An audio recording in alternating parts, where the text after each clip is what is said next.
We are tonight's entertainment. What the fuck is this, Chet? This is a tasty burger. Were you rushing or were you dragging? You like Huey Lewis in the news? Is this your homework, Larry? Why did you spill your beans? Welcome back to the motherfucking film scoop.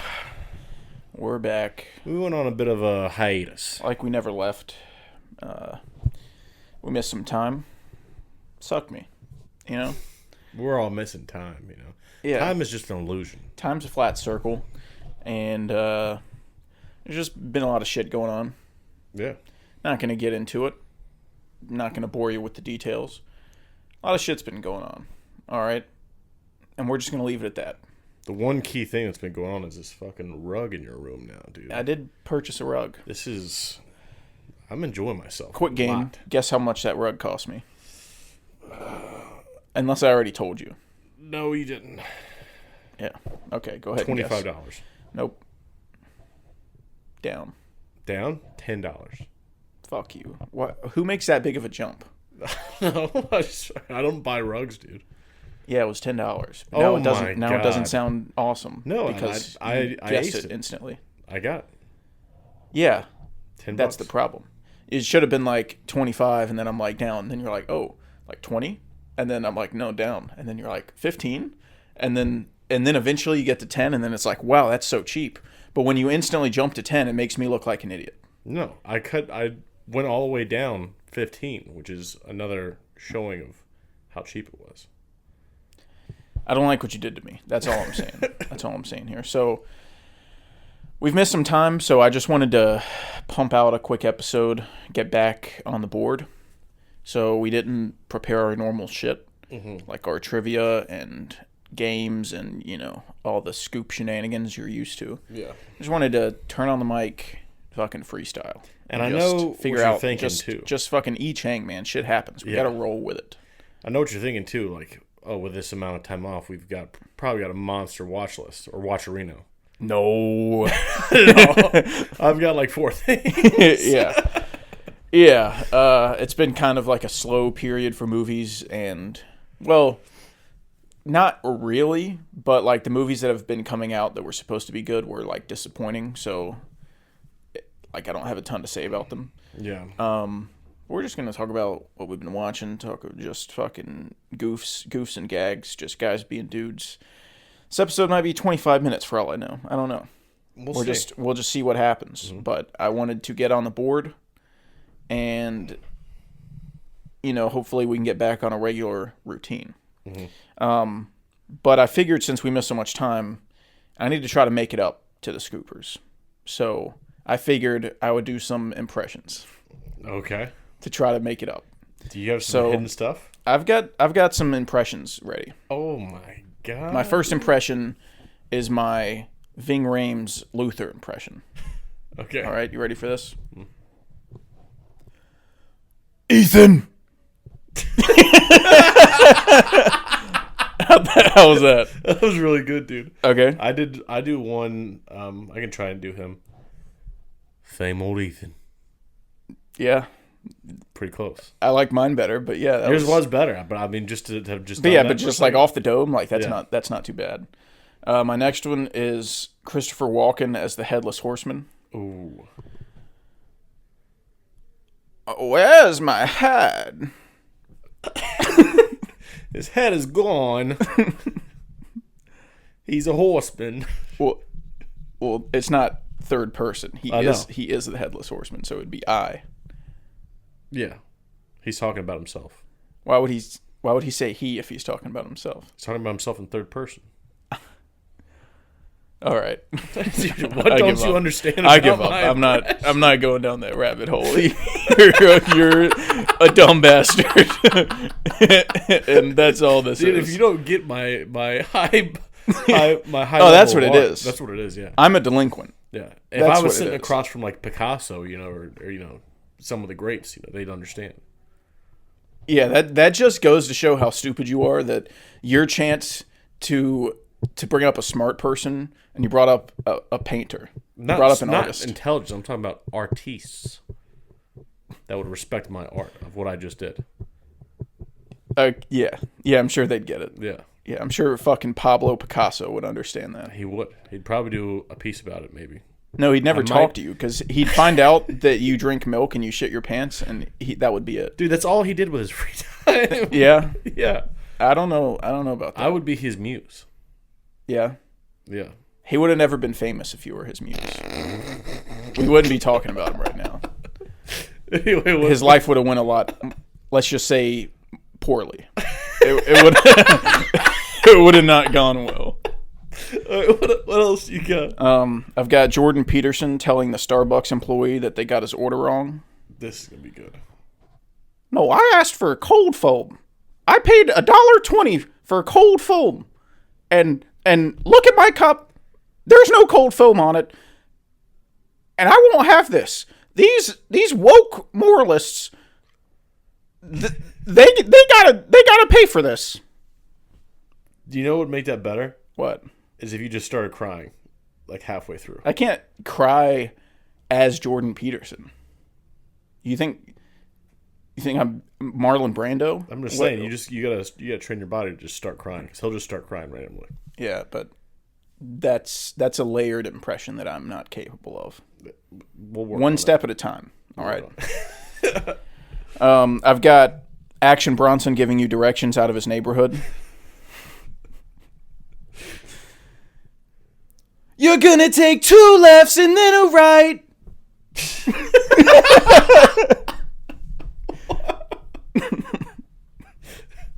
Okay. I like that one a lot, dude. That one's really good. We've got Obama announcing his divorce from his wife because he fell in love with a man. Let me be clear.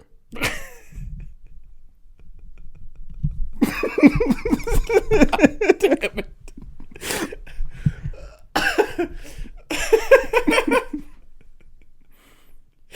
All right, yeah, dude. Hell yeah.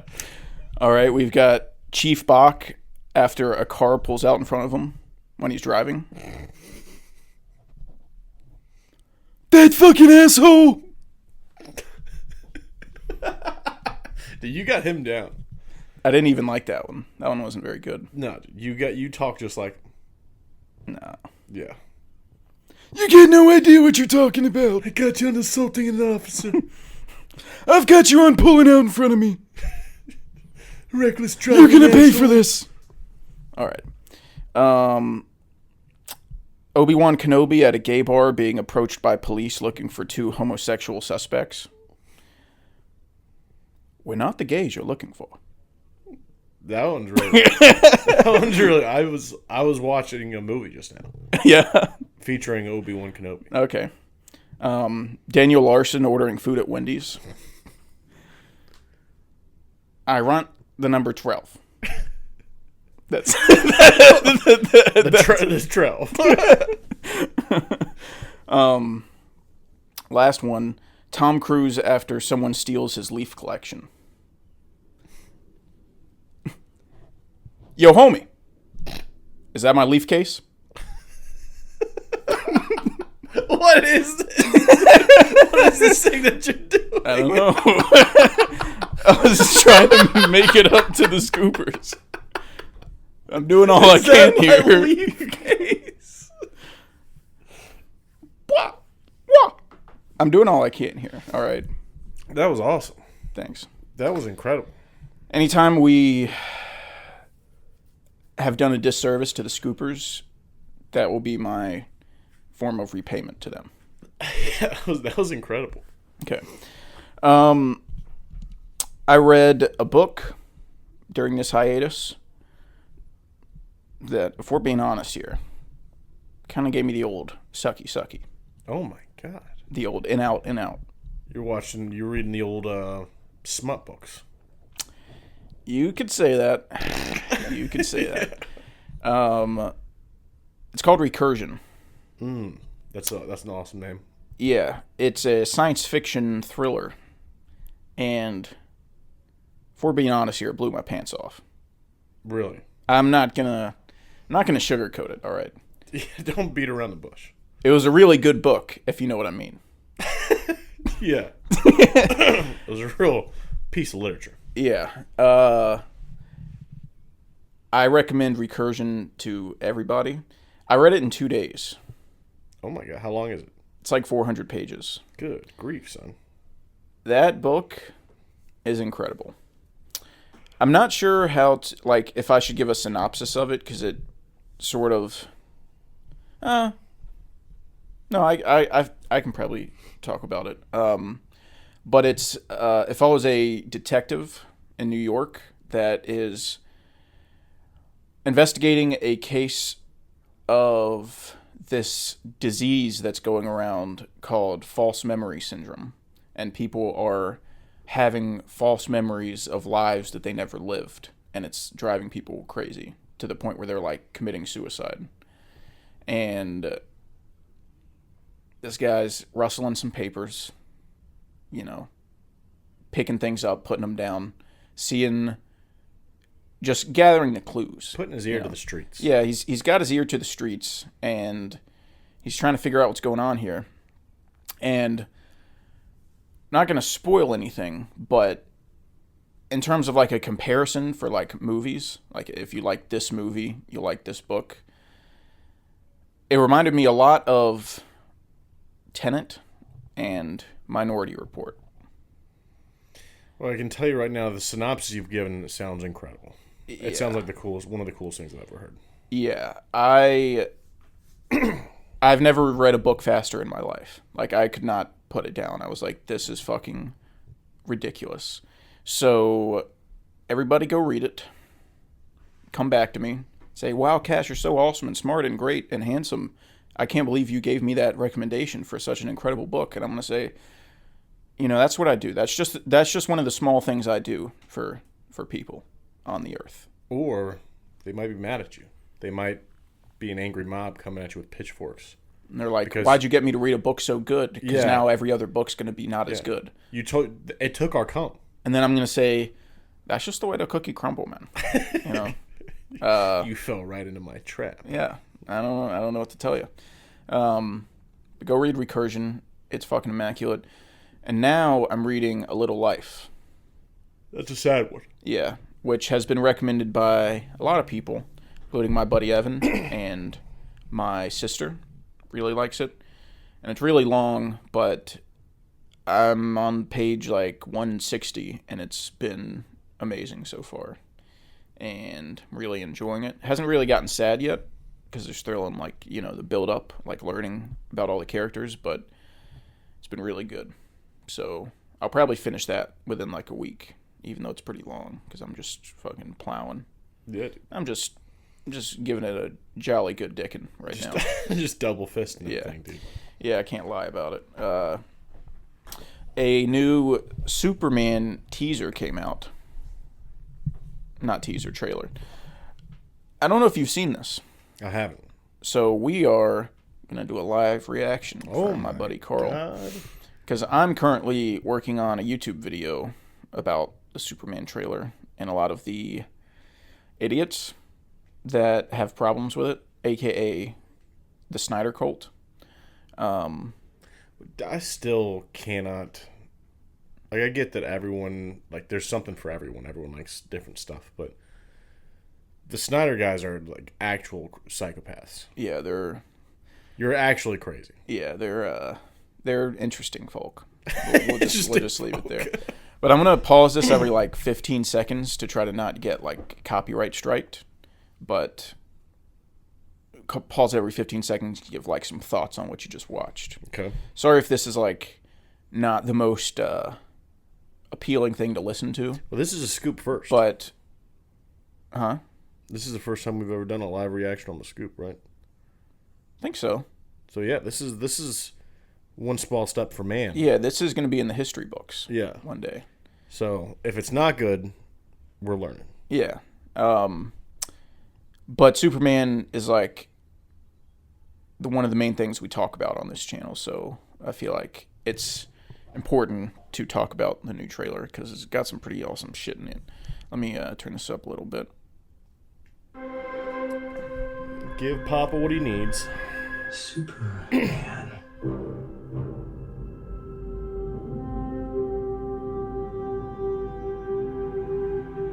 most powerful being on planet Earth. Got any thoughts on that? Getting a lot of Lex talking. Yeah, so far I've liked all the little stuff that. What's that guy's deal? Some fucking dumbass dude. I like all the stuff that they've done with Lex and like all the little like him breaking up Superman. Yeah, like I like that. He's not a man. He's an it. He's an it, dude. Yeah. That's so. Dude, he has lines in this one that are like so fucking awesome. Dude, like so evil. Like it's the best. I'm excited, but yeah, the visuals are great. We finally made it. Now, as planned,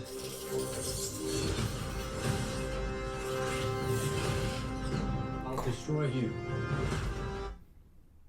That was awesome. Not a great time to pause. I just have to. Yeah, I just have to. Him walking through and the shit like falling near him not paying attention. Yeah, him not that was like cold. looking at anything. Yeah. He's like, that shit's not gonna hit me. That was cool. I've got all that fucking taken care of. And of course, that reporter you always do interviews with. Who raised you as a child? I'll kill them too. That was one of the things I was like, God damn, dude. I mean, just off the top of my head, probably your girlfriend. Probably your girlfriend. Probably the only people in the world that you love. I'll probably chop your family's head off or something. Yeah, I Pa don't know. Kent, that dumb fat bitch. Probably fucking murder him. Yeah, they probably didn't do anything to me, but they'll have to die anyway. Yeah, that dumb bitch that made your suit. She's. I'm just gonna listen. I'm just gonna be honest with you. She's a goner. I'm just going to let you know right now. Your friends list is going to get very small. It's going to get to be nothing. I'm just gonna go ahead and save some money now. Go ahead and get a suit for a lot of funerals. Yeah, all right. Go ahead and get you one suit. Yeah, one suit, one size fits all. 3 funerals, maybe even a dog funeral too. Yeah. If we're just being honest here. Yeah.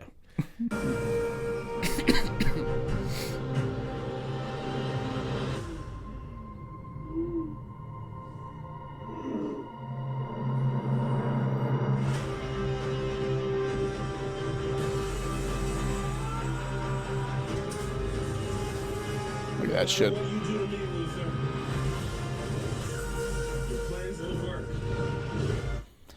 I love how like goofy that like how comic booky that line is. No matter what you do to me, your plans still won't work. Yeah.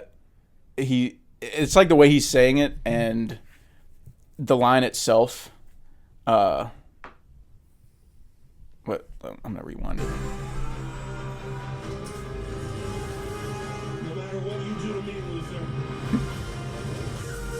Your plans won't work. Yeah, dude. It just feels straight out of a comic book. With his hands on Yeah, his his hands on his hips. Yeah, doing the Superman pose. You will never succeed. This town will deny you. He's got his little Jerry curl. Dude, it's awesome. He's like, you don't believe in truth, justice, and the American way. Your plans won't succeed, Luther. This is evil, Luther, and I will not accept it. Good luck with that. Look at this shit. Oh, God. dude! Run So that this back again. I'm gonna run it back. All right. This clip has circled the rounds on Twitter because all the Snyder fans are like, "Ooh, Superman's supposed to not supposed to be evil. He's not supposed to hurt people. Why is he punching a guy's teeth out?"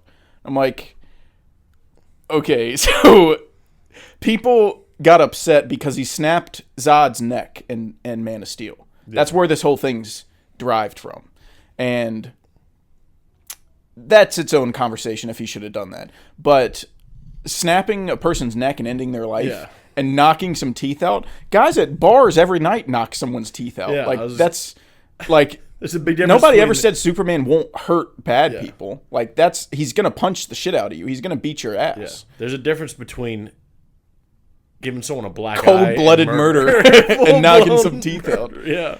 But so it's that people were talking about that, and people were also saying like it just looks bad visually, like the CGI looks bad. But I think that people are just really used to this like grounded like version of superhero movies that we've gotten recently with like the Dark Knight trilogy and the Batman, and comic book movies have been very non-comic booky for a long time. Yeah. And James Gunn's trying to change that, and he's making a Superman movie that feels like a Superman movie. So there's going to be a lot of CGI. He's an alien that's fighting aliens and fighting kaijus, and he's doing all this shit. There's going to be a lot of CGI, and it's not always going to look perfect because the budget isn't $1 billion, and they don't have 10 years to make it. It's a movie, and there's going to be things that look a little like rubbery, but I prefer that. I still haven't seen anything in the movie or in the trailer so far that I thought looked bad. I mean, if you slow stuff down and like you pause it, like there's times like in that shot where he punches that guy's teeth, like it looks a little like the Flash did when it comes to like the CGI, but the problem with the Flash is not the visuals. Like it doesn't look great, but the movie's bad because of the script and like the movie itself. I'd have to see that shot again, but the Flash does look horrible. It looks terrible. Yeah. And it's also just a horrible, horrible movie. Like, yeah, as a whole. James Gunn's also using CGI when it's needed. He's not using it when they're in a room. Mm-hmm. He's not doing what Marvel does, where they use green screens for the whole thing. Like he's building practical sets and filming things practically whenever he can. And he's filming these flying scenes like practically with like Superman on a rig and like there's a shot, I think it's in this like right at the end of this trailer. It's really fucking cool. And it's like it's David Cornsweet on a rig, and it's like a one take of him flying around. Looks fucking awesome. But anyways, in a Superman movie that's trying to be a Superman movie, there's going to be a lot of CGI. Yeah. And you can't expect it to look like the Batman. It's never going to. Those are two different characters. I think I agree with you. Everyone has done since the success of The Dark Knight, the grounded, super realistic in reality superhero movies, and that's just not how every superhero and every character is written. Mm-hmm. And I can look at this and be like, oh, I get the tone that they're going for, and some of the stuff that I see, I kind of take with a grain of salt. Like if it doesn't look super perfect or look super realistic, like that's fine with me because it is a bit more cartoony. And if this is mainly the Snyder fans saying that, there's shots in his movies that look like shit. Yes. That shot of Superman when he like goes to the sun and heals and he looks like a zombie. That shot looks awful. That looks horrible. I think it's the Snyder cut, but it might be Man of Steel. It might be any of the three. I don't know, but it looks really. I think it's when he's in the black suit, so it's probably the Snyder cut. But it looks bad. It looks really bad. And there's some shots in Justice League that are really bad. Yeah, like there is, and like that's fine. It doesn't like a couple wonky shots of CGI. Also, James Gunn isn't a CGI artist. Yeah, he's a filmmaker. Like that's not his job to make the CGI look good. He hires a company to do the CGI. So, like, if you think the CGI looks bad, take it out on like the company that did it. Yeah. Anyways. Wrap it up. Good luck with that.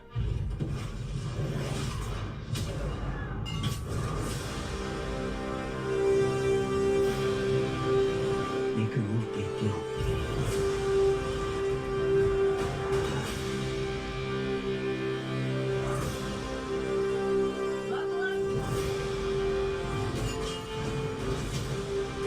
Just pausing it for copyright. There's a shot at the end of this trailer, Carl, that's going to make you're going to have to change pants. It's like so cool and so good that I'm mad that they put it in the trailer. Because I'm like, this should have been something I saw for the first time in theaters. Like that's how fucking crazy. It's so good that it made you mad. Yeah, it made me mad. I was like, why did I see this on my fucking phone? Well, dude, so right now off the gate, revising the tooth knockout thing, I still don't think that looks all that bad. I don't think it looks bad either. I think if you really like, I think the worst thing I've seen so far has been Lois in that little ship. Yeah, and I'm not sold on like including Lois and like flying around like alien ships, and I'm not sure about that choice. I'm not like I haven't really read many comics where Lois is like involved in his Superman hijinks, so I don't know if that's like I love it. Anytime his little gang gets involved, I love it. But yeah, she does like. I'm sure it'll work out when you see the film. I really like it, but I like how cartoony it kind of is. It's really weird, but there's a shot I don't know what the hell is going on, but it looks like Superman has some kind of tentacle around his neck, and there's these like red squares like drifting off into space, and there's so much. He's holding Baby Joey. Baby Joey? Yeah. Baby Joey is supposedly Metamorpho's son. And he's holding a little like green baby in his hand in that shot. Oh, I didn't even notice that. Yeah. I just saw these like red squares floating off, and there's just like so much color and like contrast around everything that's going on. I liked him getting called Big Blue. Mm-hmm. That's awesome. Facing off against Guy Gardner with like green lighting everywhere. Like, yeah, ugh, dude, it's everything I'm seeing so far is awesome. I couldn't be more excited. Yeah.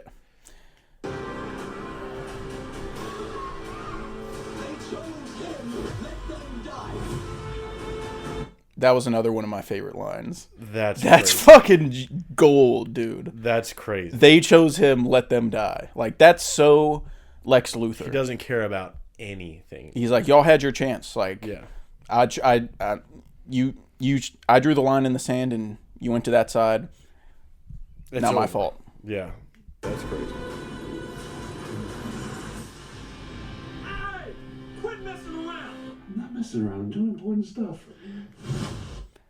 I loved that. So that's been another thing people are really going around on Twitter like, he's making everybody Star-Lord. He doesn't know how to write Superman. Superman has a sense of humor. Funny stuff, yeah. Superman has a sense of humor. Sorry that if all you've seen is Zack Snyder's movies, you think he's this just heart-cold alien that doesn't have any personality. That's not how Superman is. Now, Superman makes jokes. Yeah, if this was a Batman movie... or a Rorschach movie, or a Spawn movie. Yeah. I'd be like, what? Hold on. Yeah. That's a bit of a weird line. Yeah. Yeah. Batman should have a sense of humor in, like, a Batman way. It should feel natural. Like Thumb Drive. Like Thumb Drive. Yeah, that's what I was going to say. And, like, I did. You know? Yeah. Like, that's humor, but it's like, it makes sense for his character. Yeah. Batman saying that wouldn't make sense. Yeah. But,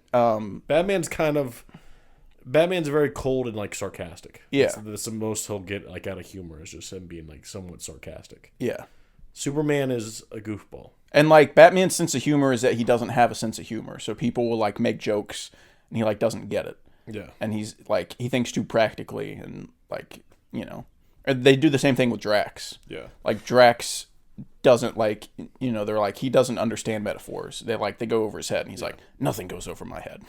My reflexes are too fast. I'd catch it. Yeah, I think if you like the Snyder movies, first of all, it's really weird that you want just like anything involving that property to fail because you like the Snyder movies. That's weird. Because they're not fans of Superman. If you're fans of Superman, you want more Superman and you want it to do well and you want it to be good. If you want a Superman movie to fail, you're not a Superman fan. That is as simple as that. Well, that's what I was. Me as a Batman fan will never want a Batman project to fail, even if I don't like the movie, which that doesn't really happen. I can't tell you the last time I watched a Batman movie I didn't like, except for like Justice League, but that's kind of a different thing. I will never want a Batman movie to fail, even if I don't like it, because Batman succeeding and making more money is a good thing and it will lead to more Batman. And I love the character, and if people are liking it, that's good. I agree with you to an extent, because I feel like if there was a movie that came out that made like very hard changes to a character and then people liked it and it was successful and that was like how they kind of depicted the character from then on, I would be kind of upset. Like if the Snyderverse was very successful and like that Superman is the Superman that people like flocked to and enjoyed, I'd be like, dude, what the fuck? No, I'm not like that. I like that. I appreciate that Superman adaptation for what it is, and I appreciate this one a lot more, but I still appreciate it for what it is, and I don't mind at all that people enjoy it, and like it doesn't bother me if it's like successful. I don't mind that people enjoy it, but it seems like people don't understand that that's just not how he normally is. Usually, like, people kind of derive all their information off of a character based on whatever the movie that's come out in their time is. I feel like a lot of people that watch the Snyder, like if your first Superman movie was The Man of Steel, then that's how you expect Superman to be like forever. It's the same way that a lot of people watched the Batman and they didn't like Bruce Wayne because they were like, why isn't he with supermodels? Why isn't he doing why this, isn't that? he being how Christian Bale was? It's like, okay, not everyone's Christian Bale. And, like, there's a lot of adaptations of Batman where he is a recluse and he is, like, not quite to the extent he is in the Batman, but very closed off and not doing that Bruce Wayne persona. Like Mask of the Phantasm. Yeah. It's a lot more of, like, a grounded, real, depressed Bruce than, like, we see in the Nolan movies or in other adaptations. But I don't mind at all that Snyder did something different, but I think people just need to know that just because Snyder did it doesn't mean that's the end-all, be-all, and that's what Superman is. That's what I was getting at. If they did, like, a adaptation that changed, like, you know, Pa Kent to where he's like, no, let kids die, and Superman is being this, like, kind of cold alien, and if that's what became popular, I would be a little bummed out that the traditional Superman of how he normally is was kind of taking a back seat. The issue is when Snyder does his thing, and then this movie's coming out, which is very traditional Superman, very by the books. Not much has really changed in terms of like traditional Superman lore.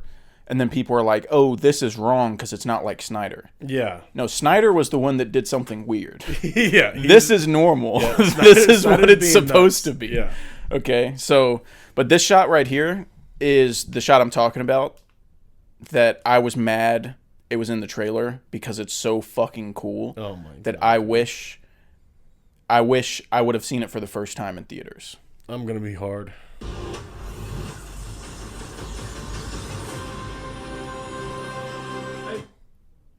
What the fuck just happened, dude? Are you fucking kidding me? What's going on? What the fuck, dude? Messing around doing important stuff.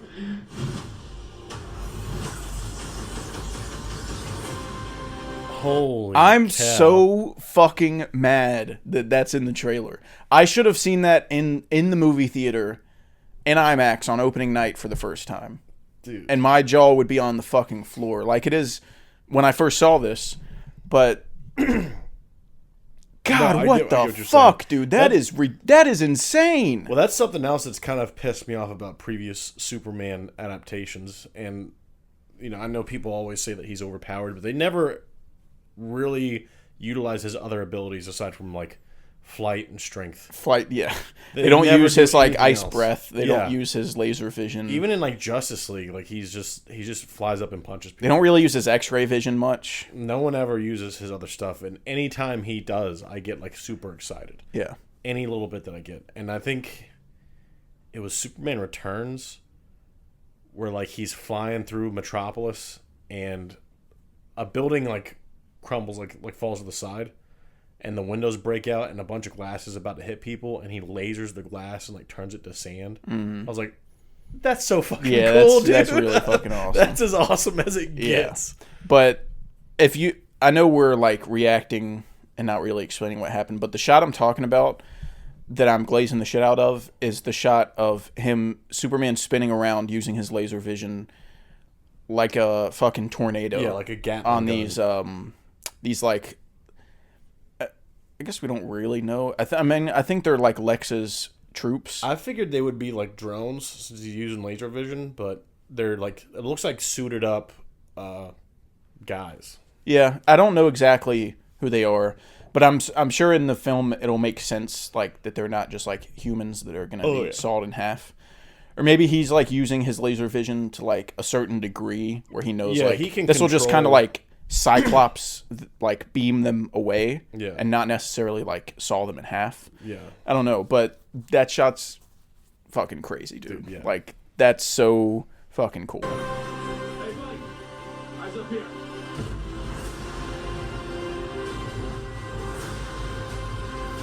Oh my god. Dude, and they're doing shots of him like flying, like you're like flying with him, and it's like shaking because there's like wind resistance and everything. Like it's so cool. Yeah. It's so fucking cool to me. But yeah, that was a new Superman trailer, and boy, oh boy, am I Fully dripping. torqued. And, Yeah. I mean, it's oozing out. I want to wrap this up so I can go watch that again. Yeah. That's what I want to do. Crazy, dude. Who raised you? I'll kill them too. Like, holy fuck, dude. They chose him, let them die. Yeah. God, dude. We're in for it. Dude, it comes out in less than a month. Yeah. That hit me today. I was like, holy fucking smokes, dude. That hit me the other day. I was thinking about it. I was like, dude, Superman. In my head, it's still like 4 months away. Yeah. But no, like, it's less than a month away now. And I got my tickets for the 10th. I didn't get the early Prime tickets because they don't let you use Regal Unlimited. And that would have been $25 per ticket. Yeah, that would have been 50 bones. Yeah, when we can just see it 2 days later and pay like $7 for the IMAX charge, like upcharge. So yeah. I'll just do that. So that sucks that I'm not seeing it early, but I don't mind spending money with like a movie like this. It's so important to me. Like, I don't mind spending money, and if I'm there opening night and there's like a cool popcorn bucket or something that I want, I'll buy it. Or if there's like a shirt or a poster, like, I'll buy it. Like, I don't mind spending money, but I don't like wasting money. And to me, seeing it 2 days early, spending $25 per person, like, just feels like a waste. Yeah. Whereas, like, I could spend that money on something like tangible. Like, I could buy like a shirt. Yeah. And, something like that. So. No, I agree. But yeah, that's fucking gnarly. Yeah. That's borderline pornography, which you just showed me. Yeah, that's pornographic. We're gonna get Yeah. we're gonna get banned. This might be the last scoop. Yeah, it's the final scoop. Yeah, they found us. They're taking us in.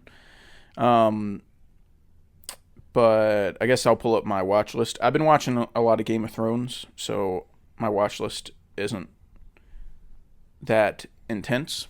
You enjoying Game of Thrones at least? Yeah. Nice. Yeah, it's really good. I'm in late season 4. I think I'm about to start like season 4, episode 8. I have a hard time identifying the seasons because I watched it like so back. Season to back. 4 is the one where Tyrion's on trial. Oh, okay, yeah. The next episode is the fight with Oberyn and the Mountain. Oh, okay. So, the Lion in the Mountain, I think, is what it's called. Like the title Viper. of the episode, the Viper in the Mountain. Yeah, that's. Dude, those episode titles are insane. Yeah. But yeah, Game of Thrones has been really good. I don't really have like any thoughts on it, I guess, to like talk about. The only thing that's like stuck out to me is how underappreciated Charles Dance is in that show, and how he never really no one ever really talks about his performance as Tywin Lannister.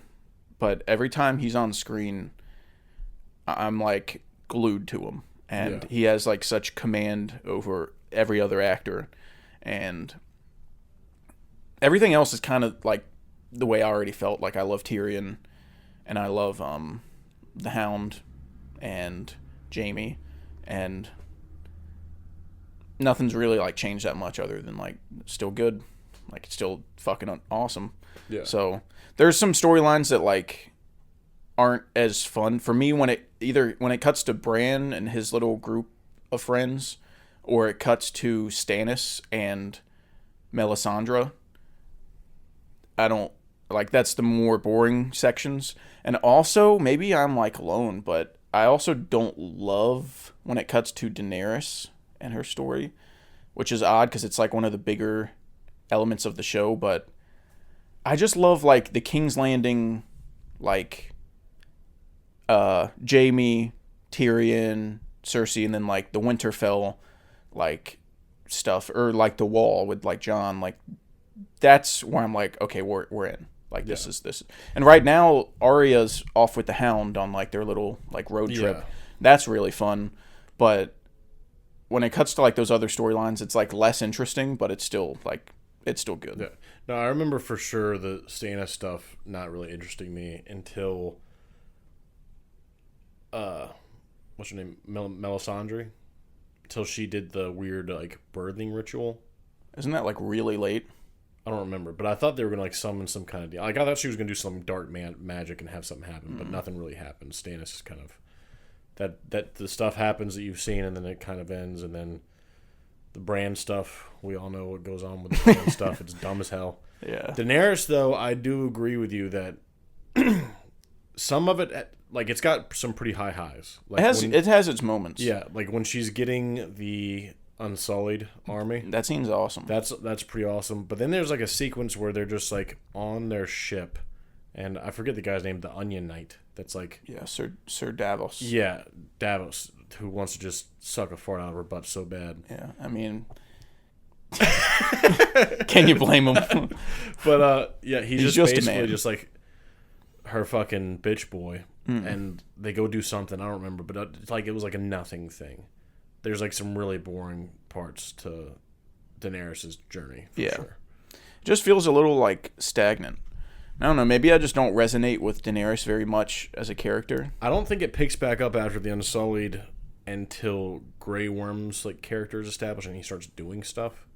Grey Worm's in it, but he's still just like he doesn't do much yet. Yeah, once he starts doing the stuff, I think it gets to be, because I remember thinking like Grey Worm. Yeah. Hell yeah. Yeah, Grey Worm's cool. Let's see the big worm. You know what I mean? Oh, I want to see Grey Worm's worm. That's what I'm talking about, dude. I want to see Grey Worm's Grey Worm. Yeah.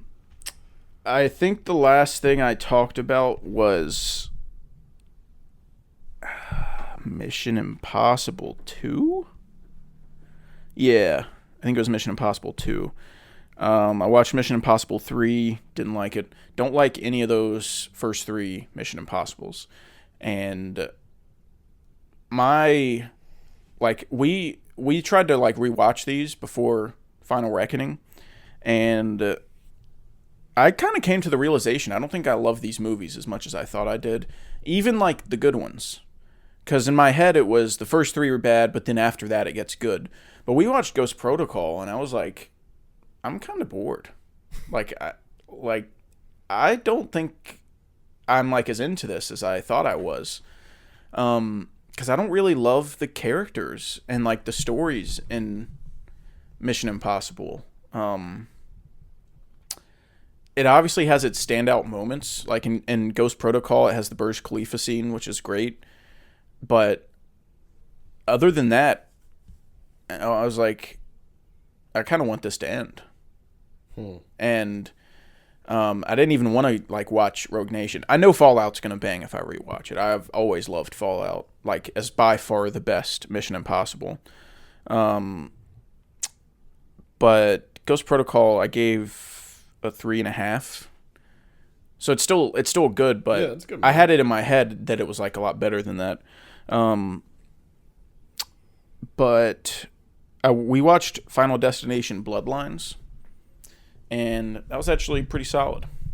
Oh shit, it's been that long? Yeah. Holy cow. Yeah, it's been like 3 weeks. Maybe there's more on my watch list than I thought then. Yeah. It was pretty good. Yeah, Bloodlines was cool. It's a Final Destination movie for sure. Yeah. There's one element in it that makes it slightly different from the rest of them, but for the most part, if you've seen one Final Destination, you've seen all of Final Destinations. Yeah, and I haven't really, like, I don't think I've ever seen a Final Destination all the way through until Bloodlines. Like, I've seen bits and pieces on TV when I was a kid, but this was like my first Final Destination movie I like sat down and watched. But I kind of knew the gist, so I wasn't confused or anything. But the opening scene's really cool, and there's a lot of great kills, like really gory. There's a MRI kill that was fucking awesome. There's a character in it, I think his name was Eric, that was like a lot of fun. He was like the most interesting character in the movie. The main girl kind of, not the actress, but like the character was pretty boring. Yeah. But like the characters accompanying her were fun. And yeah, the brothers, Eric and his brother were like the ones that I was drawn to the most. Yeah. And it was like funny. Like there was a lot of jokes that really landed for me. Yeah. And I really liked that kid. What kid? The one in the beginning that got smashed. Oh. Yeah. That was good. You like seeing children be mutilated? No, in that situation, that was really funny. Yeah. That was a good one. Hot take, in no situation a child being mutilated is funny, but that's just me, you know. They played it off as a joke. It's fine. But yeah, it was funny. It had good gore. Like it moved pretty quick. I was never bored. I still gave it a 3 because I was like, I'd never watch it again. But like I enjoyed it. I had a good time. What I would give it. And we watched Final Reckoning, which like I thought we were gonna record an episode to talk about it, and it just didn't happen. But my thoughts on Final Reckoning was that it was a major disappointment. And people are being way too nice to it because it's Mission Impossible and they like the movies and they're like, oh, like there's no such thing as a bad Mission Impossible movie, so I'll just give it a high score. And it's like the last one apparently, so they just like want it to be good, so they're just giving it high scores in my opinion, because it's not good. It's not a good movie. I was mad watching this movie. I've never heard more exposition in my life than in this movie. Yeah. The first 90 minutes of that movie is exposition and setup. And by the time stuff started happening, I didn't care anymore. Yeah. Like there were some cool set pieces. The set piece with him in the submarine and like down in the ocean was fucking awesome. Yeah. That sequence is gnarly. And I love what they did when he was about to go out to the sub. He was opening like this big door and he was like turning this wheel to like open it. And as each time he turned it, the aspect ratio was getting wider and it was like going into IMAX form. So he would like turn it, but it wasn't moving like slowly all at once. Like he would turn it and it would stretch a little bit. And then he would turn it again and it would stretch a little bit. And it was like he was like turning on the IMAX aspect ratio, and I was like, that was really creative and cool and awesome. That sub sequence is awesome, and the plane sequence is awesome, obviously. Like, those two sequences are great, but it's a 3-hour movie, and there was like 25 minutes I enjoyed, and I just thought it was, like, the story was pretty shit, and the villain is awful. The villain is the worst thing I've ever seen in my life. It is bad. Like, that villain is bad. I don't know if that guy's a good actor or not. I've never seen him in anything else. He's bad in this movie. And, like, he wasn't good in Dead Reckoning. But I thought he was even worse in this. And I didn't like what they did with Luther. I was really wanting it to end. Like, I was like, this sucks. Like, for a Mission Impossible movie, this sucks. Especially for the last one. And I think that Dead Reckoning should have just never been 2 parts. And they should have put all their good ideas and just crammed it into Dead Reckoning and just went out with a bang. But they, like, tried to stretch it out, make it 2 parts, and the second half just really fell apart. Well, that's the shit part about doing a 2-part movie. You think, like, on paper, I think it's a good idea to do a part 1 and a part 2 where you have all this set up and exposition you have to establish to make this massive, huge second part of the movie, like, work in a full movie. But people, I feel like studios want everyone to show up, even people that didn't watch part 1. Mm-hmm. So you still have to go back and do more exposition for people that are watching part 2, which to me that sounds insane, but there are people that do look like, I'll just go watch John Wick 9 today. Yeah. Would never seen a John Wick movie. Yeah. And so they make you, I think the studio makes you do exposition even though you've already done a movie and you don't need to do that. Like, I think they make you do that to reel in audience members that to some extent, yeah, but like the spoon feeding and like the babying of the audience was egregious. Yeah. Like you almost don't need to watch anything in Dead Reckoning to watch Final Reckoning. But it was also things from the movie that they were calling back to. Anytime something was referenced, anytime a word is said in this movie, they put an image of what they're talking about on the screen. Yeah. If he says, we need the key, they're going to put an image of the key on screen. They're not going to let him say key without there being a key on screen. Yeah. They put every single thing that is mentioned in the movie on screen while they say it. So there's no confusion about what they're talking about. And it is insulting. And I'm not one of those people that's like, this movie offended me. I'm not one of those people. But this movie made me mad with how little it trusted its audience to like know what was happening. Yeah. It was bad. And I watched an interview with Christopher McQuarrie, and someone asked him, like, what's the biggest difference between, like, directing this movie and directing your first Mission Impossible Rogue Nation? And, like, what's changed? Like, what do you think you've gotten better at? And he was like, well, I just think I've gotten better at being able to tell the story with the camera and tell the story with the image instead of with dialogue. And I was like, that is the most... That's fucked up. This is fucked up, okay? Because that's the most opposite. That's like if Christopher Nolan was like, yeah, I hate movies about time. Like, Yeah. Or if Quentin Tarantino was like, yeah, I don't think I'm very good at, like, writing dialogue. It's like the most backwards thing you could possibly say. If you asked me, like, what director in recent memory can tell the story the least with the image, I would say Christopher McQuarrie. Like, it was insane how much he had to say in the movie with dialogue. So that made me mad because I was like, you're like, are you stupid? Yeah. Are you a stupid person? You're being a fucking shit for brains right Yeah. now. So anyways, I didn't like Final Reckoning. Did you want to add anything to I gave it a 2.5. No, I was initially...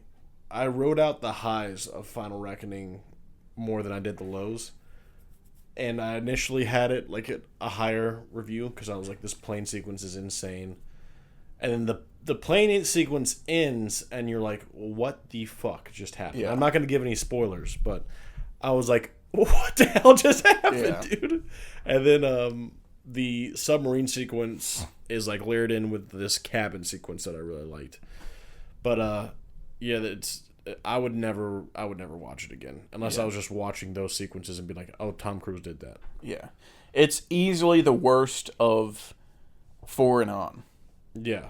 The first 3, if I had to watch Final Reckoning or one of the first 3, I think I'd still probably watch Final Reckoning because I just don't like those first 3 at all. But at least, like, with Final Reckoning, you get 2 good set pieces. But, like, Ghost Protocol, Rogue Nation, Fallout, and Dead Reckoning are, like, so much better than Final Reckoning. But anyways, we watched Friendship, and Friendship was really good. I was not expecting you to want to watch Friendship at all because you don't really like what's that guy's name? Tim Robinson. Tim Robinson, yeah. Yeah. But I wanted to see it because I want to like Tim Robinson, and this is also not Tim Robinson's writing. This is him acting in a movie that was made by someone else. So I'm like, maybe this is my chance to like... Oh, he didn't write it? No. Oh. No, he was just acting in it. So I was like, maybe this is my chance to like Tim Robinson. And what do you know? If he's not writing it, I actually think it's funny. There are moments that, like, Tim Robinson's shtick is yelling. Yeah. That's what he does that everyone thinks is so funny. And, like, there's times where it's funny, and then there's times where it's like, why did he think, like, just yelling that would make it funny? Yeah. So it's sort of hit or miss, but there were a lot of moments in Friendship that I thought were really funny. The one that sticks out to me, well, there's 2. There's 2 moments that stick out to me, but one is when he's in this house with, like, a lot of people, and he's really angry, and he asks a guy what his name is, and he was like, Jimp, and he was like, Jimp? And he was like, yeah, like Jim with a P. And he was like, your name's Jimp. It was just, like, perfect timing. Like, I don't know, like, the way it was delivered was really funny. And then there's a sequence where he pays a guy $100 to lick a frog because this guy has this frog that if you lick its back, it has, like, this like chemical or this it gives you this reaction that, like, gives you a high. And it's sort of like shrooms or whatever. And he pays this guy $100 to lick this frog. And then he goes in the back room and, like, lays down to, like, go on his trip. And then we see the trip that he goes on. And he just goes into Subway and, like, orders food. And then he wakes up from the dream. And he's like, what the fuck was that? And he was like, where'd you go, man? And he was like, I went to Subway. And he was like, what'd you do there? And he was like, I ordered. So good. He's like, that fucking asshole ripped me off. Fucking dumbass frog ripped me off. Yeah. That like sequence OVD was is like, gonna get some more of my money. yeah, that sequence was so fucking funny to me. Yeah, and then there's this running joke about him like ordering from this plate, like this like dining equipment All of restaurant. his clothes come from this company called Ocean View Dining. And he's like, they're the only company that sells clothes that fit me just right. And all of his clothes are huge. He wears a ginormous coat the whole movie. And then like later they're like in the woods and he like jumps up on something and his shoe gets stuck in the mud. And then it shows a close up of his shoe, and you see the Ocean View Dining sticker on the inside of his shoe. And I just thought that was really funny. But yeah, I could like watch Friendship again. Like I thought it was really funny, and it was like it was so like odd. Like the story and the things that were happening were so odd that it just like kept me interested.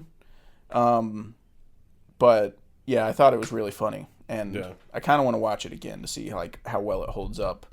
But that like cringe comedy really worked for me this time. Yeah, I think it can work, but that can't be like the whole thing. And that's the problem with Tim Robinson. I think when he's doing stuff, the whole thing is going to be that. Yeah. There's also one shot where they're in the woods and they're like, they're talking or something. He's like, "What? You don't have a phone?" He's like, "No, man."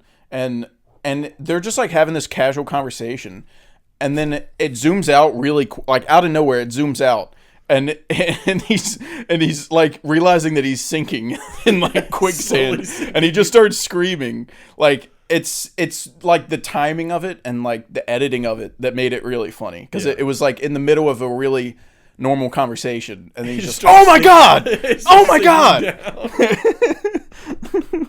Yeah. Friendship was good. Friendship was good. We watched Bring Her Back, follow up to Talk to Me. That was pretty damn good too. Yeah, I think I prefer Talk to Me to Bring Her Back. Mm-hmm. I mean, I don't think I definitely prefer Talk to Me to Bring Her Back. Yeah, I thought Bring Her Back was a little. It was like generally predictable. Like you didn't know exactly what was going on. But, like, with the title and, like, the first 10 minutes, you're like, okay, I kind of get the gist of what's going on here. And that kind of sucks, but I thought they should have probably used a different title to make it a little more, like, anonymous what was going on. Yeah. But the acting was really good, and there's, like, really gruesome shit, like, that makes you want to look away. Yeah. Somebody, like, put something in their mouth at one point that was like, knock that off. Yeah. How about you stop? You're being crazy. How about you stop doing that? Yeah. I did think it was the very beginning of the. Well, I guess I can't say that, but there's something that happens at the very beginning of the movie that I thought was really funny. And then the main lady from Paddington. Yeah, she's so good. She was incredible in this. Dude. Yeah. Especially towards the end when like stuff starts happening. I was like, dude, she is really, really good. Yeah, and the performances from everybody, and there's like 3 kids in the movie, and they're all like really good. Yeah, rare occurrence.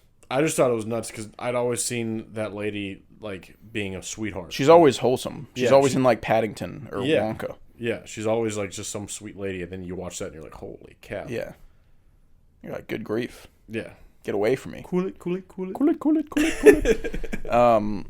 But yeah, Bring Her Back, gave it a 3.5. That was a fun time. We watched Ballerina. Ballerina is another 3.5 for me. Yeah, it's the year of the 3. Go to my Letterboxd and look at my 2025 ranking. I've seen 26 movies this year. I think like 20 of them are 3.5. Yeah. Like I have so many 3.5s. Yeah. But Ballerina was good. It was a generic story, generic characters, like nothing in that department that stuck out, but there was just a lot of action, and the action was really good, and that really held it up a lot. It was like non-stop almost. Yeah, I thought the story was a little weird. I mean, I didn't think it was weird. I thought it was just kind of generic and like I don't know. whatever. It's hard to kind of get into it. It's the story of the movie, so it's hard to get into it without getting into spoilers. But I think that for me, I mean, it's nothing crazy, but given the lore and the world that's been set up in the John Wick universe, once you look at that and then look at what went on in Ballerina, you're like, this kind of makes a little less sense. Yeah, I liked John Wick's part in the story. I like how it wasn't just like ooh, cool, John Wick's here, and then like he leaves just to like be a cameo. Like he's not a cameo. He's like he has a role in the story. Yeah, I think they used him well. And definitely. There's a scene, I guess like minor spoilers. I mean, you can kind of assume it would happen, but there's a scene where John Wick and Ana de Armas characters are like fighting, and I was really worried that they were gonna make her like go toe to toe with John Wick. Yeah, I'm like, not that I'm like a misogynist or anything. I've got nothing against this woman, but no one's John Wick, and he's kind of has 4 movies of him being the best guy that's ever lived. So if the shoe was on the other foot, if the John Wick movies were Ana de Armas, yeah, it'd be like, why the fuck was Keanu? Why is the fuck Johnny Utah over here like kicking ballerina's ass? It's because we've had 4 movies establishing that he's indestructible. He's the most deadly badass to ever. He has titanium bones and carbon fiber skin. Like you can't fuck with John Wick. So I was worried that was gonna happen and they would have like an even fight. No. He suns her. Like whatever she does, he just like if she pulls a gun on him, he just knocks it away. Like if she throws a punch at him, he just blocks it. There is a shot where he like throws her through something, and then you see like the silhouette of him standing on the other side, and I was like, oh my god, yeah, Keanu, yeah, naughty boy, stop boy, so awesome. But yeah, no, they like when they did fight, it was not a fair fight. Like it was John Wick like. It was like BVS when Batman's like giving everything he's got to Superman, and Superman's like, I don't want to do this. Like we can be friends. Like you don't make me do this. Yeah. And he's like indestructible. And it was sort of like that. He was like, you like don't do this. You know, we don't have like. There is a really cringe line in Ballerina when she was like, fight like a girl, and she just starts cheating at fighting. I was like, dude. What the hell? Yeah, what does that mean? Like, I think that the lesson is fine. Like, do whatever it takes to win. But having a character say "fight like a girl," I think was so cringy to me. I think what they were trying to say was like, you're outmatched in size and strength, so like use that to your advantage. Like use your quickness. And your, if they had agility. like a Mr. Miyagi moment where she like learned through like their training. Like I always thought, because you kind of see the. I forget what it's called, the place that they're at, this Russian place. Yeah. And you see that they do like heavy wrestling and the girls take ballet, and it's like, you know, through this training you can kind of like balance out the fights against someone who's bigger than you or stronger than you. But I thought her just saying that was kind of like, ugh. Yeah. That's gross. It's also kind of like disrespectful to women that like fight. It's like there's fight like a girl, a lot of women can beat my ass. That means just cheat. Yeah, all the women in UFC you can do is cheat. They can beat my ass. I would not stop them. You know what I mean? Come on. Yeah, like the idea that you can only win a fight as a woman if you like cheat and like do things that are known to like not be allowed is like fucked up. Yeah. So I agree that like I didn't like that line, but it's whatever. But there's a scene where she's using like only grenades that I thought was really awesome. That was sick, yeah. She didn't have any bullets or guns around, so all she had was like a belt of like 12 grenades, and she was using them in really cool ways. There's a fight with a flamethrower that's gnarly as shit. All the flamethrower stuff and then, is as cool as it gets. Like, there's a part in that fight where she has a flamethrower and this other guy... Wait, no. The guy takes the flamethrower, and then she gets like a fire hose. And they have like this fucking Avatar moment where they're like fighting these beams of water and fire at each other. Dude. Yeah. Yeah. Yeah. They fucking abracadabra at each other. Yeah. It's every Harry Potter fight. Yeah. Just point your wand and then beams come out of it. Yep. And then someone wins. But there were a lot of cool fights. There was a scene that made my dick so fucking hard, dude. There's a scene where she's in a house and people start flooding into this house to kill her, and then you see a silhouette of her grabbing a samurai sword, and she's destroying these people with a samurai sword, and like the whole house is on fire. It reminded me of like Ghost of Tsushima. Yeah. I'm like, dude, Chad directed this. Like, we talked about this a while ago when we talked about Ballerina, and I posted a TikTok about it. We were like making fun of the director, and we were like, I don't think this guy's made a good film in his life. And, he didn't make this movie, dude. Like, apparently 70% of it was reshot, and I think that Chad, he was like, go make Ballerina, like, you know, whatever. And then he went and watched it, and he was like, guys, God damn, son. can I make, like, he's like, got some notes. Yeah. just one thing. Actually, like, I wrote some notes. It's like 53 things. Yeah. Can we reshoot the whole thing? Yeah. It's just one thing, and that's all of it. That's the movie. Yeah, just one thing. The movie exists, and that's the one thing. And that's enough to just make me sick. Yeah, but when I was watching those action scenes, I was like, dude, Chad made this. Yeah. Like, there's no, and that makes sense too, because Chad's been like AFK since John Wick 4. And like he's working on his Highlander movie and like maybe Ghost of Tsushima, but he's not like filming anything. So in my head, it makes sense that he spent like this past 2 years kind of remaking Ballerina, because the action was awesome. Yeah, the action was awesome, and in the setting, wherever they go at the end, that place looked so awesome, dude. I would go there. They look like they would have the most insane waffles, dude. Yeah, you go in there, some fucking log cabin. Yeah, everyone's drinking coffee and hot chocolate, and they're like, "You want the waffle?" That's how I think they would talk. Yeah, and then they would just give you the best thing you've ever had. Yeah, as long as they don't kill you first. I think I could blend in. I don't think they'd go after me. You could be in the cult. Yeah, I'd be in a cult if they gave me waffles. Maybe that's the question they wanted you to ask. Do the ends justify this movie would have never happened if Ballerina would have just accepted the waffles. Yeah. She'd have been like, oh. Dude, the ends justify the means. It's just me eating waffles the whole time. They're like, I'll be honest with you, I'll give you another kid if you want it. They send you in there to like kill this entire cult that runs this town. And then they send a guy in to like check on you, and you're just sitting down eating waffles. In syrup. I don't know what happened. They got me.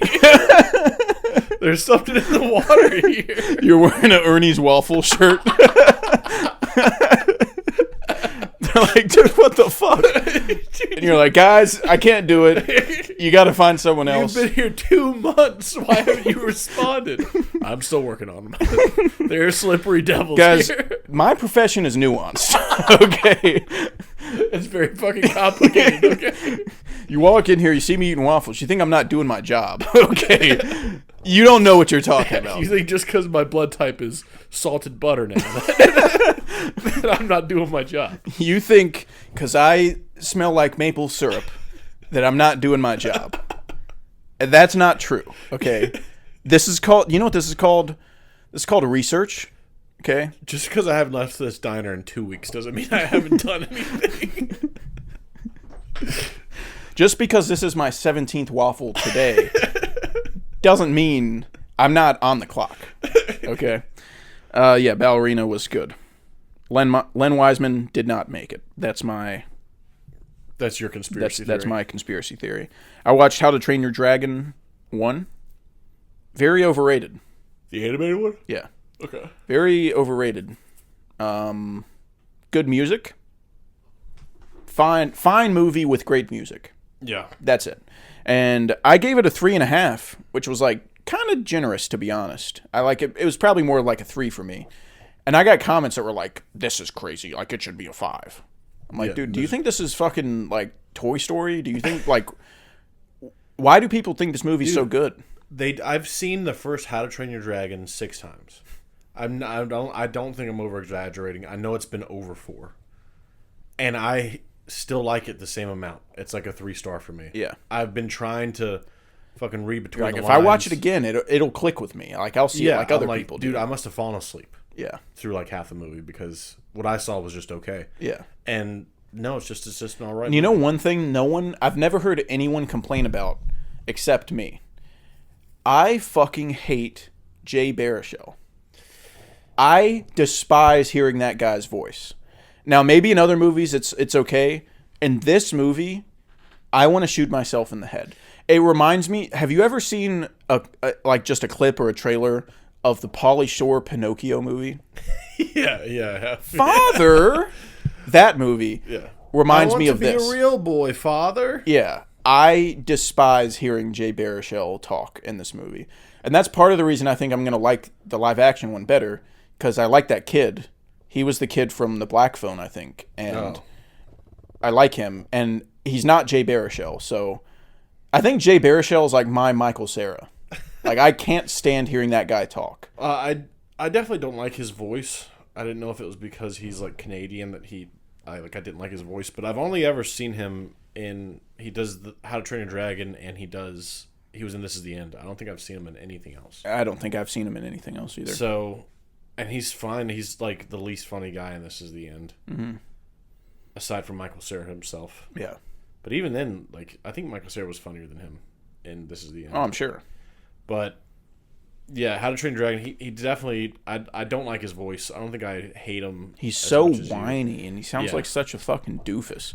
Which I get is the point with like Hiccup. Like, he's supposed to be a goober, but not that much of a goober. Like, don't do that to him. Like, give him a normal voice. So yeah, I hate Jay Baruchel's voice acting. If but you like, ever the movie's fine. Go like when you pass away, I'm gonna do a movie about your life, and I'm gonna have Jay Baruchel play you. I'm gonna return from the grave. Jay Baruchel. I'm gonna come back as a zombie. You know what? I won't have him play you, but he'll do the inner dialogue in your head. Oh, that's even worse. Yeah. Oh. I'll have someone else terrible play you. Like Ryan Gosling's like, I'll do it. And you're like, no. Can't afford it. Where's Jay? I thought you had like a blank check. Nah, I'll do it for free. Nah, it's all right. No, I'll pay you. Nah. Where's Jay? This is more of a Jay Baruchel. I'm thinking, this is we need an actor with a good voice like Jay Baruchel. Yeah. We need an actor with more of a screen presence, kind of like Jay Baruchel. I'm gonna have the Gabriel play someone. Oh God. He'll come in and be a fucking moron. Yeah, no, I'd be glad I'm dead if I knew that was taking place. That would make the worst movie ever. Yeah. After that, I watched The Prince of Egypt. Ooh. I had to watch a religious movie for my challenge. That's awesome. Did you like it? Yeah, I liked it. Prince of Egypt is really good. I didn't know, like, I had heard of Prince of Egypt, but I didn't know it was a religious movie until I, like, looked up religious movies and it came up. And I was like, okay, I'll watch that. And didn't want to watch The Passion of the Christ? No. I did want to watch The Temptation of Christ, but didn't have it on anything, so I couldn't watch it. But I watched Prince of Egypt. Good movie. Gave it a 4. Enjoyed it. Good music. I just thought the casting was really odd because the main two characters are Egyptian boys, Egyptian brothers. One of them is Val Kilmer. The other one is Ralph Fiennes. Like I said, both Egyptian, both men of color. Yeah. Are you telling me Ralph Fiennes can't play a passable Egyptian boy? Val Kilmer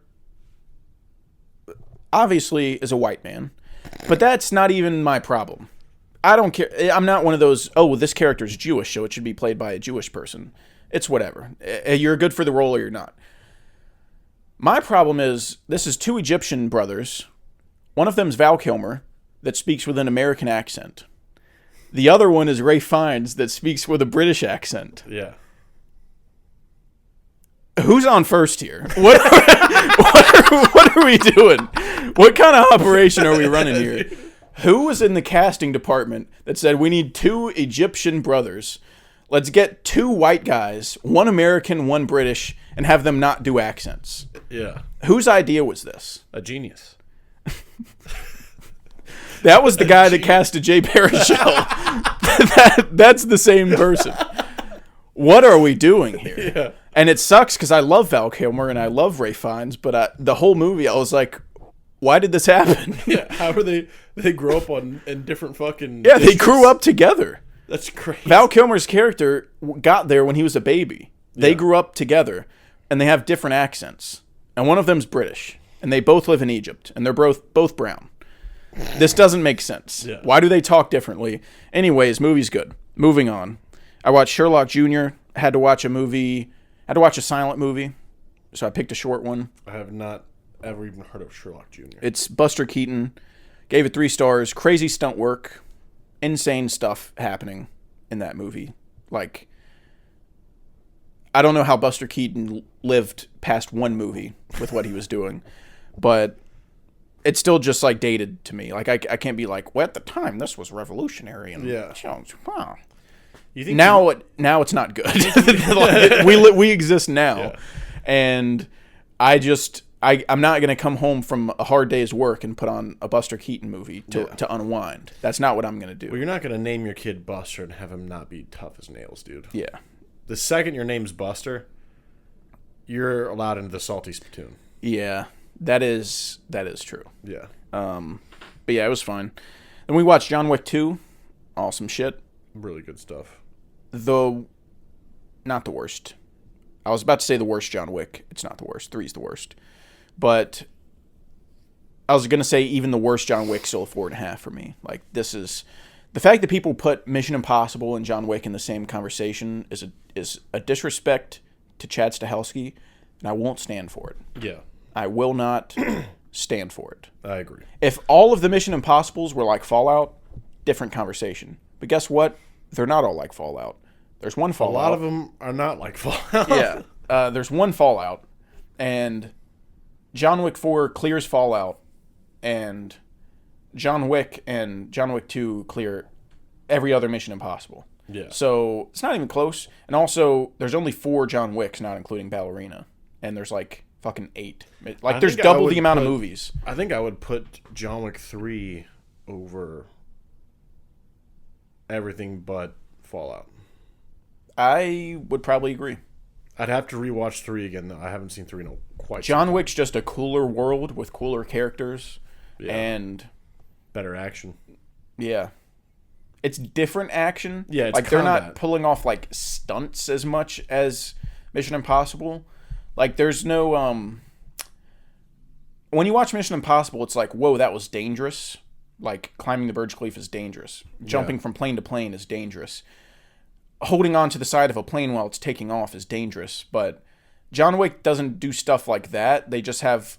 But what they get more right than Mission Impossible is hand-to-hand combat, long takes, like, wide shots, yeah, well-planned out choreography. choreography. That's what they get right versus what Mission Impossible gets right. So it's different action, but I prefer the John Wick action. I've I always prefer been everything about the visuals, the music, the story, the world, the characters, everything. I prefer John Wick.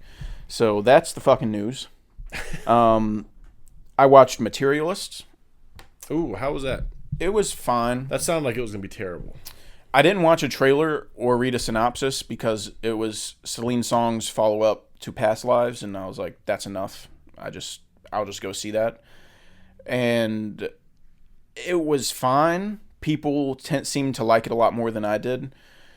I thought I sort of felt about this in a weird way how I felt about Requiem for a Dream, where the movie is like a cautionary tale, or like it has like a message that's insanely obvious and that I didn't need to watch the movie to know.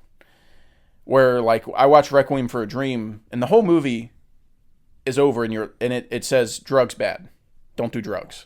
That's the point of the movie. It's like, I knew that already. No shit. I yesterday before I watched this movie, I already knew that. So I didn't need to sit down for 90 minutes and get fucked in the ass to know not to do drugs. And with this movie, it's like Dakota Johnson. I'm not gonna like spoil what happens in the movie, but like Dakota Johnson starts the movie having like a very materialistic and gross way of looking at relationships and people in general. Because she's a matchmaker. She's like I guess these people exist. I didn't kind of even know that. I figured dating apps is kind of it. But she like works for a company that like scouts people, and then they're like, hey, you two would be together. I don't think that I think that's a movie thing. Like Hitch. Well, Celine Song said she used to be a matchmaker, so Oh. that's why she made the movie. So I guess it is a real thing. But But she like takes people and she's like, y'all would be a good match here, like go on a date. And she's like quantifying these people in like really gross ways. And they're like, oh, well, this is a high value man because he's 6'2" and he's really wealthy and he has a good job and he has a good jawline and he has like nice clothes and he like, she's breaking people down to these like materialistic and like very base, like physical values. Yeah, very surface level things. And when the movie starts and she's doing that, I'm like, A, gross. Like, I hate when people are talked about like that. And B, I'm like, okay, I already know how this movie's gonna go. Like, she's talking about people like this because it's her job, and then she's gonna have her eyes opened, and then she's gonna be like, oh, that none of that stuff matters. It's about the inside. And, like, that's what happens in the movie. Nice. I'm like, I already knew this. Like, I already know to like, judge people based on, like, their character and their actions and not, like, if they have a good hairline. Not because... Like, I already know that. Yeah. Can't judge people if they have a big, giant penis or not. Yeah, like, a man with a 3-inch... Like, a 3 1/4 inch penis has the same value as a guy with an 8-inch penis. Yeah, I wouldn't even want to kiss the guy with the 8-inch penis at all. Yeah, like he's no better than like, you know, I'm sure there's people out there with a 3.5 inch penis or 3 1/4 inch penis or 3 and a 10th inch penis. I'm sure they're out there somewhere and they have value too. Yeah. And I don't like when people, you know, are demeaned for that. Diminish that, yeah. So it was just very obvious, like, what was going to happen and what the message of the movie was going to be. So it was very predictable. But, like, I thought the acting was good. I thought Chris Evans was really good. And I related a lot to Chris Evans. Was he the small penis guy? He's not the small penis guy. They never get into his girth or his tonnage. But he what the story is that Dakota Johnson used to be with Chris Evans for 5 years, but they broke up because he was broke. She left him because he was broke. She was like, I can't do this anymore. And then she meets Pedro Pascal, and he's like this perfect specimen of a human. He's tall, he's handsome, he's rich. Tell me about it. He's got everything. And then I won't spoil what happens, but it's like it's like comparing the great guy that you love, that you care about, that's a great person, but he's broke, versus this other guy that you don't really have a connection with, but he's all these perfect things. And I just related to Chris Evans for being like the nice guy that's broke. That's like, I just related to him, and I was like, and I don't relate to Chris Evans looks wise. I was gonna say, you went home, looked in the mirror, like, we're kind of the same. Yeah, I kind of look like Chris Evans. Really, just exactly. But in the context of the movie, they make it out like Chris Evans is far less superior to Pedro Pascal, which, like, I guess that's a debate, like, who's more handsome. But I don't think it is. I think it's Chris Evans. Really? Yeah. I don't think it's like a easy answer. Well, no, dude. I just think about him in fucking Fantastic Four when that lady caught him in the shower. Yeah. Woo. I think about Pedro Pascal and anything he's ever been in. Yeah. But then and I'm like, holy Chris Evans can grow a really shit. mean beard, though. You don't think Pedro can? No, it's kind of patchy. Oh. I haven't really looked at his beard. I'm looking at his I'm kind of looking at his Johnson. Like the whole time. Johnson. But yeah, I relate to the guy that's like broke and has to like make up for it by being awesome. Yeah. That's me. That's me. I'm broke and ugly, and I have to make up for it by being awesome. So I just related to him a little bit for that. But yeah, I gave it a 3. It was fine. Acting's good, but like, it just fell a little flat for me. It didn't feel like a worthy successor to Past Lives. And last thing I watched was Steve Jobs. Ooh. I've been wanting to watch this for a long time because it was written by Aaron Sorkin, and that's my fucking boy. Wait, this is the Fassbender one, right? Yeah. Okay. The good one. I always get confused. Yeah.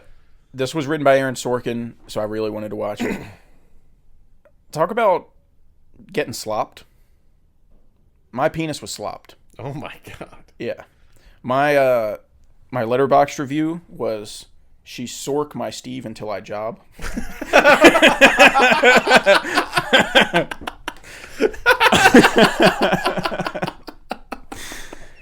This blew me away, dude. This shit was That incredible. was awesome, dude. There's a review for this that like really was like how I felt when I was watching it, but this guy, it was the top review. Memoriam. Why does it say? Did he die? Oh, this guy that wrote this Letterboxd review, next to his account it says Memoriam, and then it has this little like note that says Letterboxd remembers Eli and preserves his account for all to enjoy. Oh.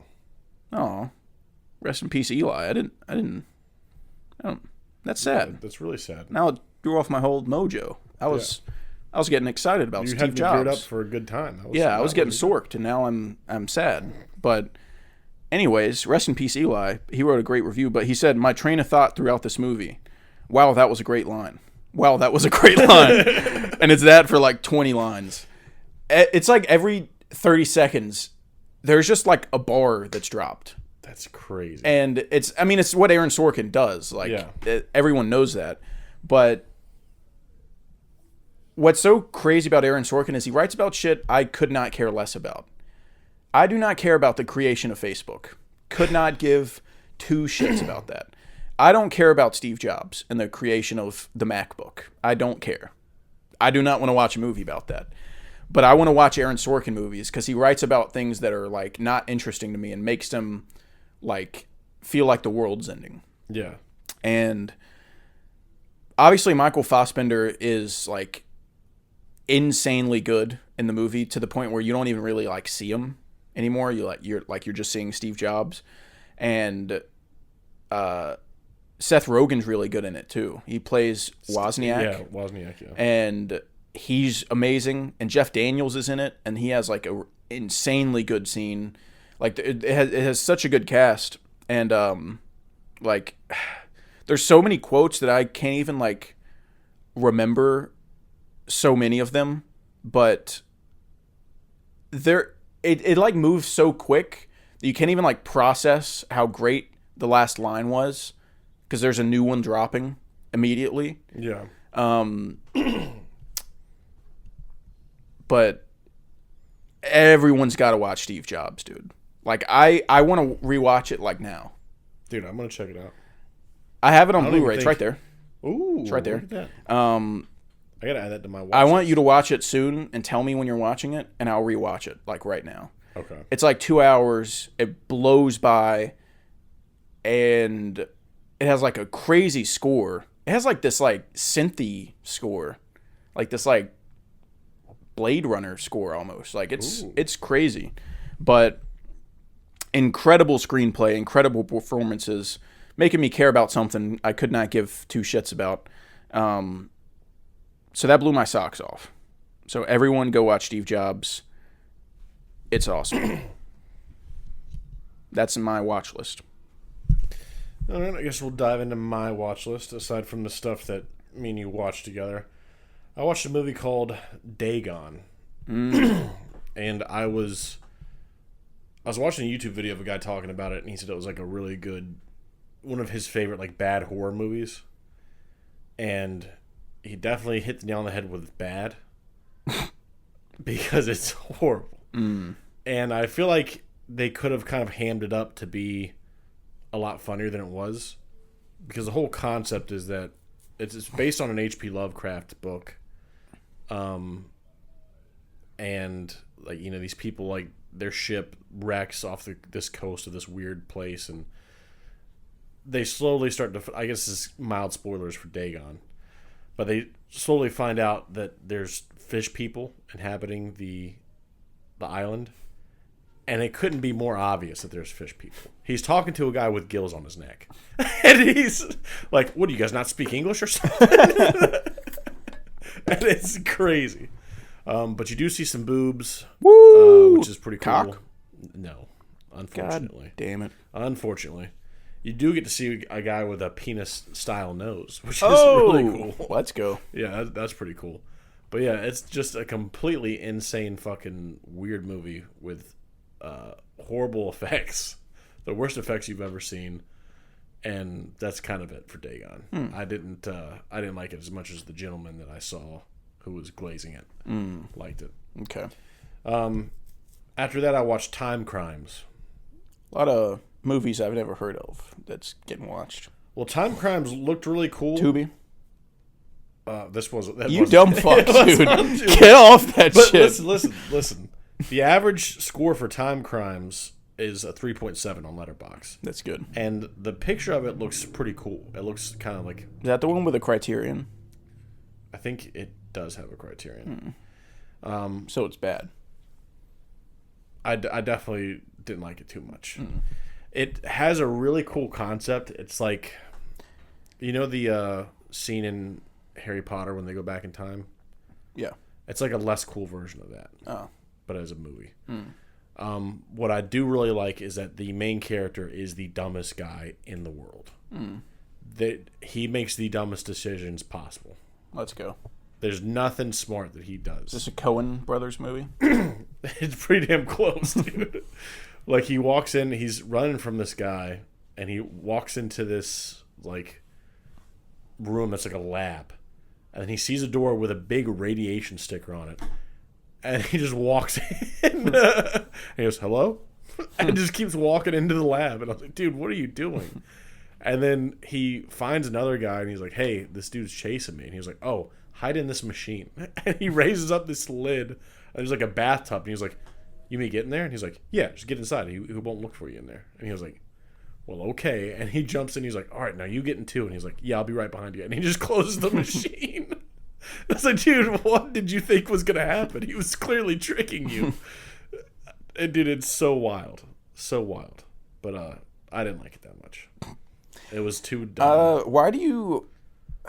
When it's time for you to sit down after a long day and you want to watch a film, why do you always pick these movies no one's ever heard of instead of, like, things on your watch list that you know are, like, popular and that people really like? Because a lot of the stuff on my watch list is popular. I want to watch with you.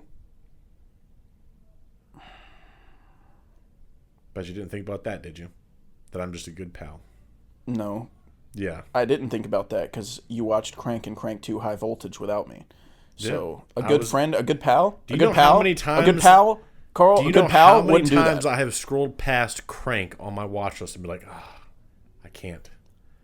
You know how many been so many times times. more It's been- you should have done it? Just exactly how many times I've passed by Mad God on my watch list and I haven't seen it because the past You can 3 just ask me. Halloweens, I have. If you would have asked me, I asked you all through Halloween to watch Mad God, and you're like, yeah, and then I don't even remember what happened, but we didn't fucking watch it. yeah. And I'm saying same now, thing that like- happened the year before. Like when you just watched Time Crimes, you could have texted me and said, "Hey, I want to watch Mad God," and I would have been like, "Okay, go ahead." Well, I was saving it. You could have said, "Oh, I want to watch this," and I would have been like, "Go ahead, pal. Go ahead, pal. My good man, go ahead." Well, anyway, yeah, didn't really like Time Crimes. No way. Spanish movie. Spanish. Yep. Next, I do have a bit of a banger that I watched. I watched Overboard with Kurt Russell and Goldie Hawn. That is... The movie is very generic. It's a little creepy, the concept of it, but you know what's going to happen by the end. But Do they go overboard? they do go overboard. But no, Goldie Hawn is this really rich, like, mean lady. She's mean to everybody. She looks down on everybody. She's got, like, servants that she treats like shit. And Kurt Russell's this carpenter that she hires to go and, like, remodel her closet. And she hates him because she says he's dirty and he smells and he used the wrong wood in her closet, so she, like, throws him overboard. Ah, Got it. But then that's why it's called Yeah. Overboard. But then she falls overboard later and gets, like, amnesia on who she was. And then, you Like know, Time Crimes. not like Time Crimes. Oh. This is a good movie. I gave this a 4-star. Really liked it. Goldie Hawn and Kurt Russell have insane chemistry. I thought everything was like very sweet. I wonder why they haven't seen chemistry. Probably because they were boning. Probably because they were pumping out a little Wyatt Russell during production. Yeah, they said they're. I read somewhere that like their first kid together. I don't know if it's Wyatt or one of their other sons, but they took their first steps on the set of Overboard. I was like, oh, that's so sweet. That's why Riot. That's why. What's the next movie you watched? That's Riot. Oh God. That watch list. What's that next film? After that, I watched Rocky. Wacky. Yeah, Rocky. Dude, what's crazy is I was at the gym the other day and Carl Weathers' like inspirational clip came up from like Rocky 3, I think. But the one where he's talking about there is no tomorrow. Mm-hmm. I was like, I'm about to binge all the Rocky movies. Dude. And I was about to text you and say, do you want to watch through the Rocky movies? And I was like, I don't need to text him that because I already know the answer. But I didn't say anything, so you just watched it without me. Dude, I watched Rocky because of the same exact thing. I was in the gym, and I put on a motivational thing, and Carl Weathers went, there is no tomorrow! Yeah. And I was like, I can't wait to watch Rocky now. I also saw... Come on, Rock! The hell's wrong with you? Dude, I saw a fucking Dolph Lundgren edit, too. Or not a Dolph Lundgren, Ivan This is what I saw. Drago edit. Inside! Inside, baby! Inside! Damn, man, what the hell are you doing? Yeah. This guy will knock you on your ass! Come on, Rock, it's not a game. You want to live in the hospital for 5 weeks this time? You thought I was tough? This jump will kill you. Tomorrow. Come on, get your head on your shoulders, man. Come on. Damn, Rock, come on! What's the matter with you? Tomorrow. There is no tomorrow. There is no tomorrow. There is no tomorrow. God bless, dude. That's I saw that, awesome. did about 40 sit-ups, and I was like, going home, watching Rocky. Boop. Dude, yeah. I did that exact same thing. That's the whole reason why I watched it. I also saw this edit right here. Come on, get your hands up, man. You need an interpreter. You will lose.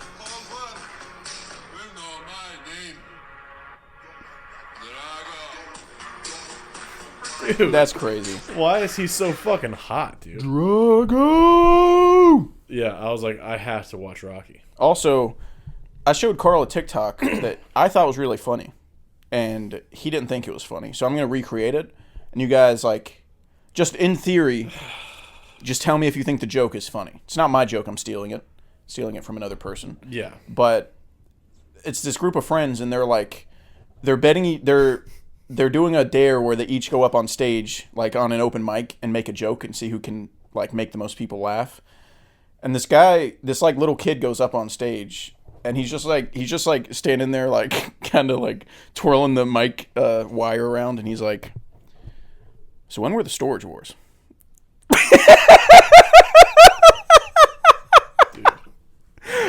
I thought that was so fucking funny.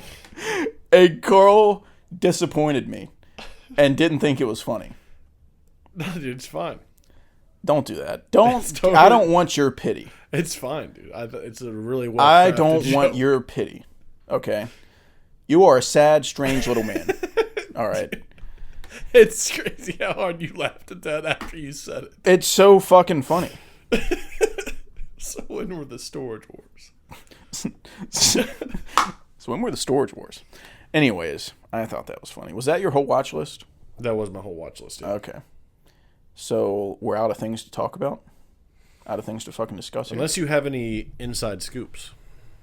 Inside scoops.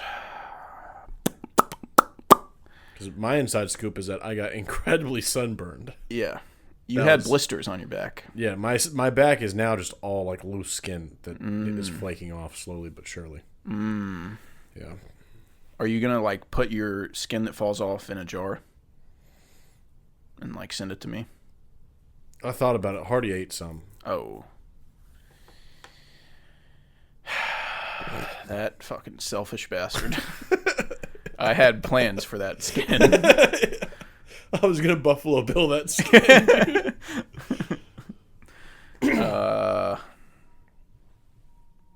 Oh, I also another quick little thing that I was thinking about. I was watching some videos on the Fantastic Four movie, and I saw that this could be totally wrong because this is the internet. I don't know, but someone said that at one point they approached Mads Mikkelsen to play Doctor Doom in like a standalone Doctor Doom movie. I think that I don't know if it was standalone, but I think they approached him like when they casted RDJ.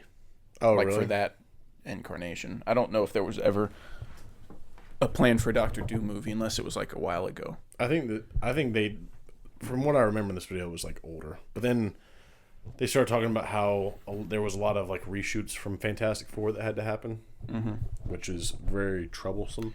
Yeah, that's not ideal. So I'm getting to be pretty cautious with my excitement for Fantastic Four. I'm not.